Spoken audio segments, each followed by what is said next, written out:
Bonjour à tous, c'est Madame Patachou. Aujourd'hui, je vais vous montrer comment customiser une paire de sneakers en cuir. Donc, j'ai décidé de customiser ces Pumas qui sont les miennes, qui attendent dans la boîte depuis fin 2020 que je puisse les customiser. Donc pour cela, il vous faut déjà du coton et de l'acétone. C'est bien de l'acétone, c'est juste que l'étiquette s'est décollée. On met un petit peu d'acétone sur un coton et on va venir frotter la chaussure. Donc moi, je vais frotter vraiment que les endroits où je veux déposer la peinture. Donc j'ai besoin d'enlever mes lacets pour ne pas les tacher et aussi parce que je veux peindre la zone qui est juste en dessous. Donc il faut absolument utiliser de l'acétone ou alors vous utilisez le produit dégraissant de la marque Angelus que je vais vous présenter tout à l'heure. Mais sans ça en fait votre peinture ne va pas tenir et va s'écailler. Donc je mets de l'acétone à peu près complètement sur les endroits où je veux dégraisser la chaussure, enlever en fait le vernis de protection. Et je suis venue gratter un petit peu avec du papier à poncer. Voilà, j'ai ensuite enlevé l'excédent.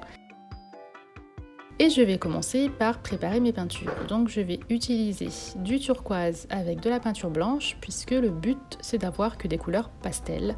C'est mon obsession en ce moment. Donc j'utilise pour customiser mes baskets la peinture Angelus puisque c'est de la peinture de très très bonne qualité. Vraiment elle tient, pour vous dire, j'ai déjà une paire qui est customisée, j'ai aussi customisé plein de paires et je peux vous dire que ça tient les intempéries, tout ce que vous voulez. À moins de vraiment faire les ouf avec vos baskets, sachez qu'elles vont rester nickel. Donc c'est de la peinture spéciale cuir, il y a aussi je pense d'autres marques peinture spéciale cuir que je n'ai pas testées. Pour moi, voilà, la peinture Angelus, je l'aime beaucoup, je l'achète sur Amazon. J'achète la boîte en fait de plusieurs couleurs et ça me suffit largement pour ce que j'ai à en faire pour le moment. Donc je vais peindre cette partie, je ne sais pas comment ça s'appelle, où on met les lacets avec le mélange que j'ai fait à partir du turquoise et du blanc. Pour le pinceau, vous utilisez ce que vous voulez. Voilà, moi c'est des pinceaux pas chers, je crois que j'avais eu sur Amazon. Ouais, il me semble, un lot de pinceaux.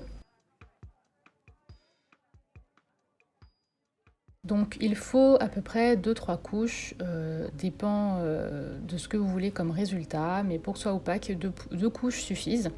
Ensuite, je viens sécher au heat gun parce que j'ai absolument pas la patience d'attendre. Vous pouvez utiliser aussi un sèche-cheveux. Donc vraiment, cette peinture, je vous conseille de la mettre en fine couche. C'est pareil, si vous voulez que ça reste nickel, que ça tienne dans le temps, que ça ne s'écaille pas, il faut mettre en fine couche. Puis venir étaler un maximum la peinture pour ne pas laisser de traces de pinceau. Là, mes coutures se sont un petit peu soulevées puisque j'ai utilisé du papier à poncer. Sachez que cette étape n'est pas obligatoire, mais voilà. Des fois je la fais, des fois je la fais pas, dépend.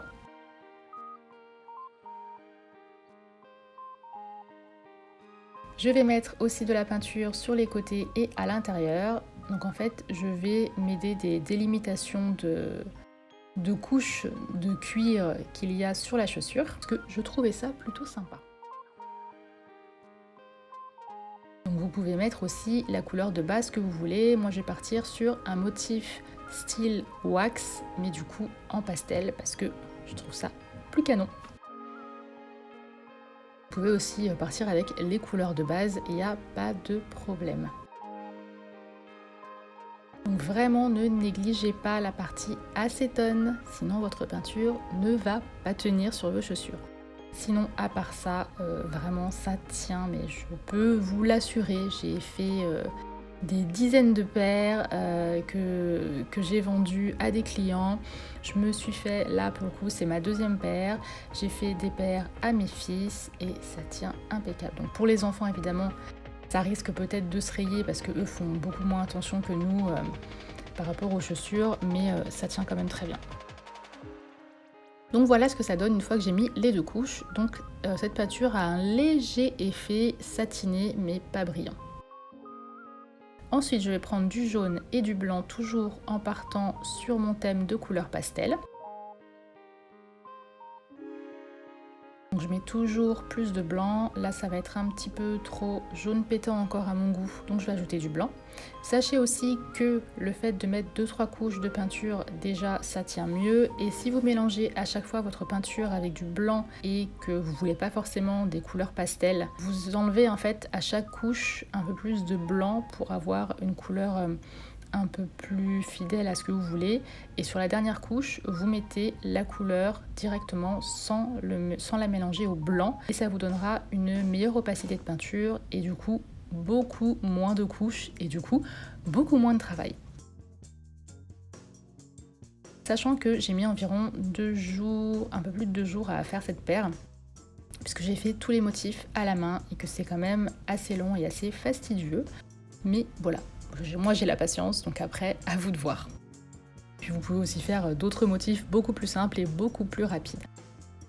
Donc je commence pareil par une fine couche, je fais des fleurs jaunes un peu partout.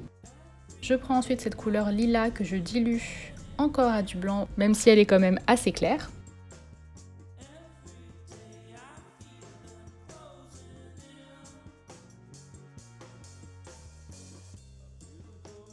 Et donc je vais alterner entre les fleurs lilas et les fleurs jaunes, mais je ne fais pas que des fleurs jaunes, je ne fais pas que les fleurs jaunes et ensuite les fleurs lilas.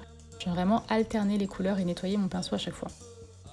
Note importante, cette peinture ne se dilue pas à l'eau.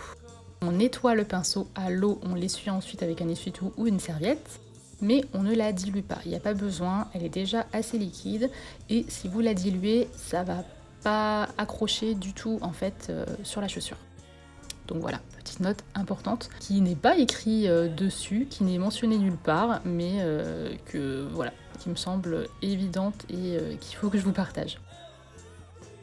On dirait un peu des petits brocolis. Donc ensuite je passe à la deuxième couche. Donc j'en aurais mis 2.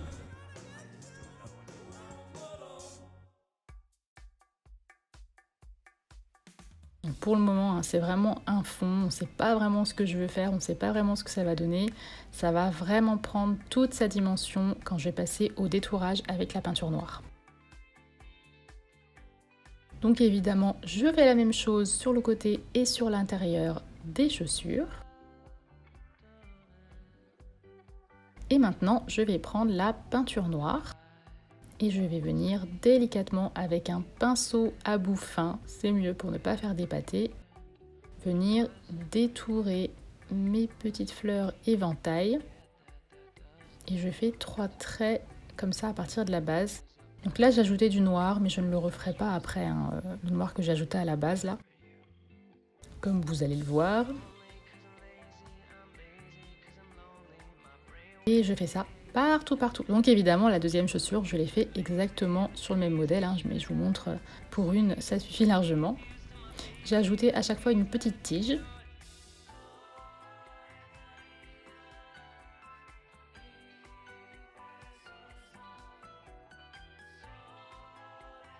Et voilà, on fait ça vraiment sur toutes les fleurs sans exception.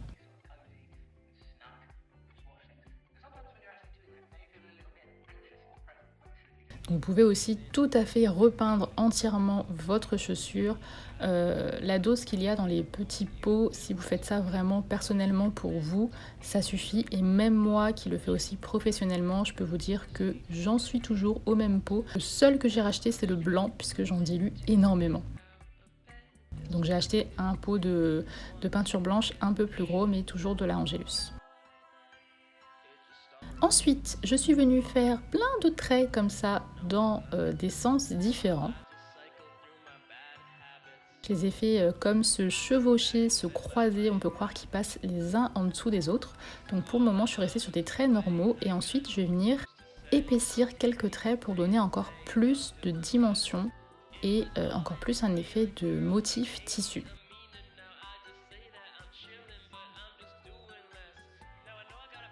Et voilà, c'est terminé. Je ne les ai pas vernis, vous pouvez tout à fait le faire, mais même sans vernis, la peinture tient nickel.